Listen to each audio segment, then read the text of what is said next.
What I've done is I've set up the incubator. Egg turning is happening. Countdowns on there. Now this is the crappy incubator, as I call it, because it's got gaps underneath. I don't know if you can see that grate on the bottom. We actually suffered a lot of losses in this incubator before when we were noob and stupid. We didn't know any better. So I've actually got a lockdown incubator that I use for lockdown time. So the way I've got it set up, for those who know me, they probably guessed it.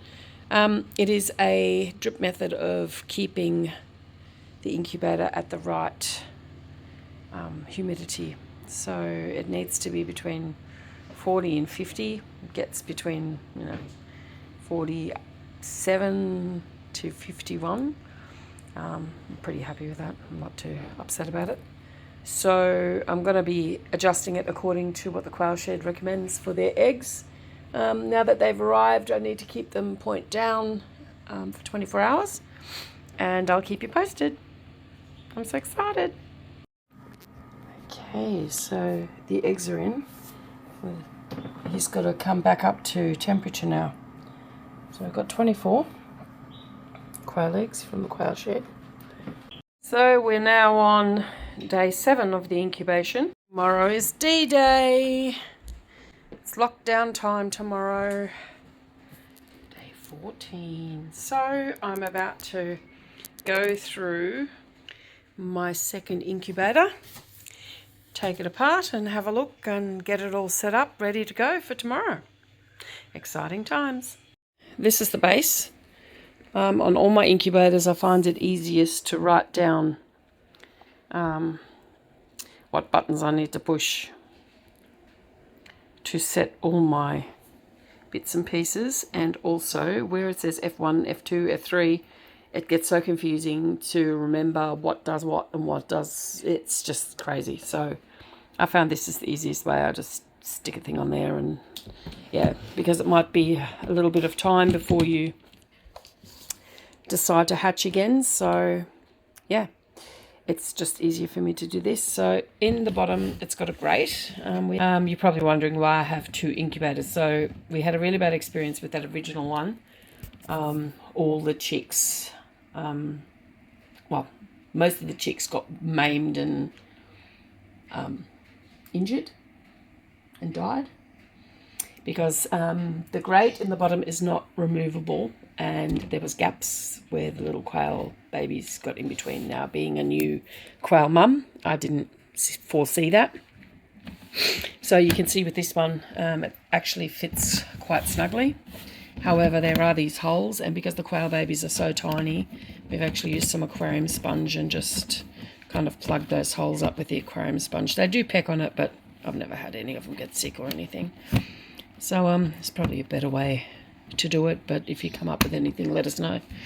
I found that these sponges are quite porous, so they don't actually absorb much water. Then you've got the lid, so that's that. Then you've got these, I should say first, that's the egg turner that comes with. So I've plugged it in. I think from memory that just, it gets attached like that, just sits in the bottom and it does its thing. I do usually tie that up in the lid. Egg timer is set to 1 hour and 59, so every 2 hours it turns. Temperature gradually climbs. Like I said, I've written all the bits and pieces here.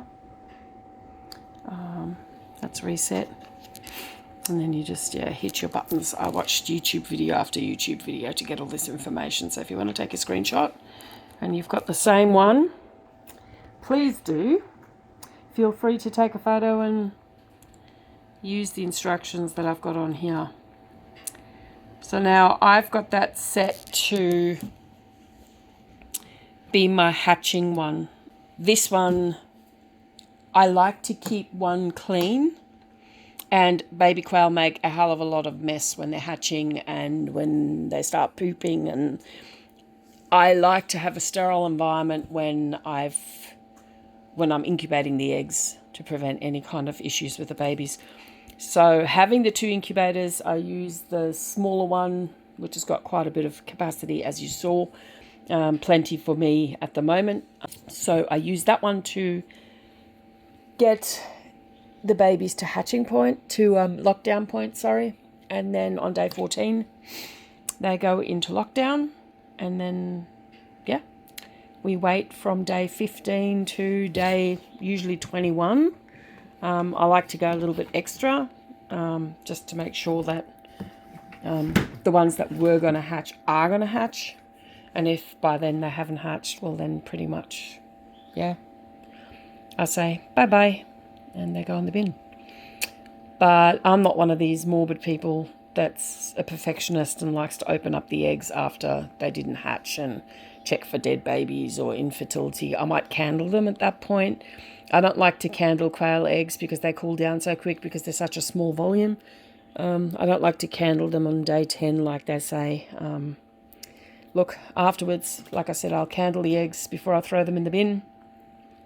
If there are fetuses inside, like little babies, chicks, then I'm just, yeah, they're obviously not viable and didn't make it. So if they haven't hatched by day 21, you're pretty much guaranteed that they're, yeah, NQR, not quite right.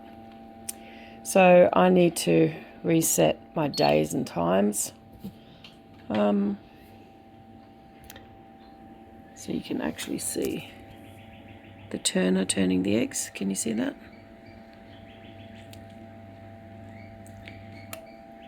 That's it, done. It's been turned. And now it'll just reset. So I need to reset it, set my times and stuff for my days and bits and pieces. So I'll do that and get it ready for the eggs in like tomorrow. I've just realised I've made a bit of a mistake. Where it says F5, increased humidity alarm, that's actually wrong. F5 is actually the day. So to enter the menu, you hit the set button till it beeps. F1, you can change your timer for your turn. So I've got it 1 minute 59. You can 1 hour and 59. You can go 2 hours. And then you can go set. Then you've got F2. You can have a look. F2 is egg turn duration, 15 seconds. So you can make it go quicker or slower. I'll go back into the menu. Then you've got F3. You've got your temperature calibration. So if you want to calibrate the temperature. F4 is your humidity calibration. And then F5 is your day. You can change your day number. So we're sitting at 35.3 at the moment. So if I hit set once without holding it on, PP is my temperature that I've set it on. You can plus and minus that here. If I hit it again, it just shows me the menu. P1, P2, P3 and P4 is increased temperature alarm. P2 is the base temperature. P3 is the temperature to stop the heater. And P4 is decreased temperature, like low temperature alarm. So it's fairly good. It's fairly simple to operate once you work out what your menus do because, yeah, well, God knows, I didn't work it out for a while. You can see the temperature, the humidity's actually dropped quite considerably because there's no water added in there. So normally what you do is it comes with this bottle, very labour intensive. You basically fill this with just water. I do try and use like dechlorinated water or water that has off-gassed for a little while. I don't like the calcium and water stains that come with it. So there's a hole in the back of the incubator. Squeeze the water in. Now, if you squeeze a little bit too much, the humidity will go up quite considerably. If you don't squeeze enough, the humidity won't go up at all.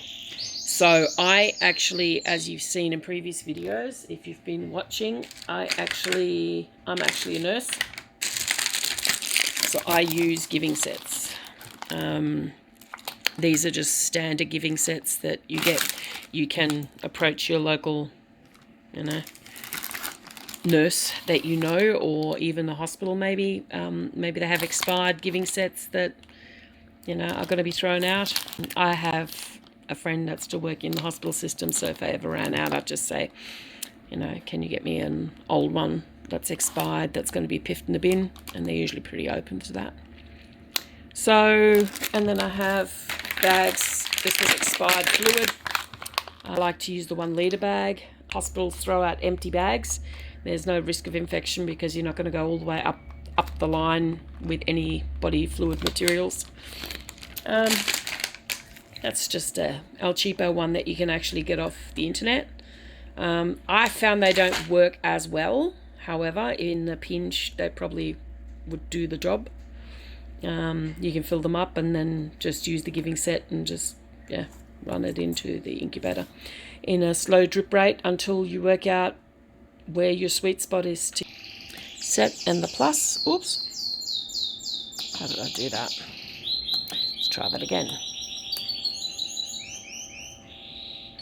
So that's my P settings. So my temperature alarm is 38.5. I want to decrease that a little bit and make it 38.2. And then 37.7 is my load point. P2 is my base temperature, so that's correct. That's the one I want. Sorry, whoops. Let's do that again. Okay. And then we've got P3, which is my temperature to stop the heater, 37.5, which is what I wanted on, but I want it a little bit. 37.7. And then P4 is my decreased temperature alarm. So when it gets to 36.8, it'll start squealing at me. So I'm happy with those settings. So now I'll just wait for it to get up to temp. Start running some water into it and start titrating it to make sure that we're getting the right, hitting the right markers at the right time. And I'll get it set up on the brooder box, which isn't really ideal because I need to prepare the brooder box. So I'll work it out. I'll see you soon. Bye.